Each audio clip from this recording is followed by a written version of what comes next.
Il se passe quelque chose de spécial à Granby ces jours-ci. Et c'est bien plus que l'esprit des fêtes qui s'installe. Il y a un élan de solidarité sans précédent. Salut, bonjour. Comment puis-je vous aider? Ça va être vraiment d'accompagner les gens pour expliquer comment ça fonctionne au Québec. Les bénévoles se manifestent avec un sentiment d'urgence à la hauteur des besoins. On est rendu à une liste de 158 personnes qui veulent aider les Syriens. Joanne Ouellette et son équipe ont tout organisé. L'école, la garderie, les papiers, tout pour accueillir et fournir le nécessaire à 70 Syriens qui ne connaissent personne au Canada et qui, dès leur arrivée, auront droit à l'aide sociale, le temps de trouver du travail. C'est à nous à s'organiser pour avoir un logement adéquat pour que la personne puisse un peu se nourrir puis un peu avoir le reste de ses choses pour vivre. Elle attend impatiemment les premières familles qui devraient atterrir à tout moment. On va les accueillir ici puis on va aller les mener dans leur appartement. Le soir même. Ben oui. Vous souriez? Oui, j'ai hâte. Pourquoi avoir choisi cet appartement-là? C'est un de mes plus beaux appartements. Il a une très, très belle vue. Mehdi Issoufi est propriétaire d'un immeuble à logement.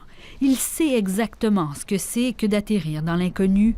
Il a fui son Kosovo natal. Écoutez, le monde, je le sais, qu'aussitôt qu'il arrive, sont complètement perdus. Et c'est pourquoi il a réservé 3 appartements pour des familles syriennes qui, comme lui, devront rebâtir leur vie. J'ai travaillé beaucoup, vraiment beaucoup. Le message pour tous les nouveaux arrivants, j'aimerais bien dire eux autres aussi, le moral, et puis pensée positive, et vous êtes dans une terre d'accueil et de possibilités au Canada. Il imagine déjà une grande famille ici, des enfants, de la vie. Il reste juste à avoir des meubles, mais ça, je sais qu'on va avoir. Il sait aussi, parce qu'il l'a vécu, que le simple citoyen peut faire toute la différence. Tout le monde va aider des meubles, tout ça, c'est pas une question, c'est moralement. Moralement, être avec eux. Jean-Luc Pitre est justement devenu un modèle dans la communauté à Granby pour ce qui est de l'accompagnement des réfugiés. Le jumelage, pour moi, là, c'est quelque chose qui n'est pas compliqué. Ça ne coûte rien. Ça coûte quelque chose, oui, mais en temps. Son concept est tout simple, il l'applique depuis des années. Se jumeler à une famille de réfugiés pour au moins 1 an, être là pour eux dès qu'ils mettent les pieds dans leur nouvel environnement.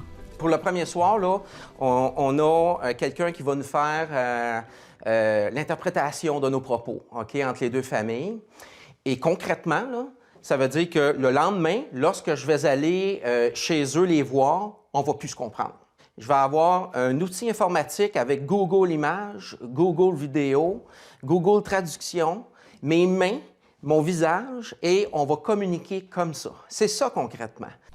Et son modèle a fait du chemin. 170 familles de la région se sont offertes pour guider des réfugiés syriens. Serge Courtemanche, un jeune retraité qui a du temps, s'est inscrit sans hésiter. Je dis, regarde, si on peut-tu essayer qu'ils souffrent un peu moins, là, faciliter, dans le fond, moi je dis toujours leur atterrissage à Granby.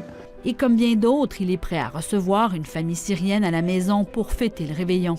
Pourquoi on n'essayerait pas de faire en sorte qu'eux aussi puissent goûter à une forme de sérénité, là, graduelle, mais une sérénité dont je pense qu'ils auront vraiment bien besoin. Là. Peut-être que dans 6 mois, je vais dire, mais finalement, c'était pas tout à fait comme ça que ça s'est passé. Il y a eu des moments plus difficiles. Je m'y attends, mais bon. Vous êtes là à 100 %. Je suis là à 100 %. Mehdi Issoufi aussi. C'est sûr que oui. Et que oui. Je vais faire le même trajet qu'est-ce que le monde de Granby, ils ont fait pour moi. Et ses yeux brillent quand il parle de la rue principale, de la montagne et du lac, tels qu'il les a découverts un jour d'automne, il y a 16 ans.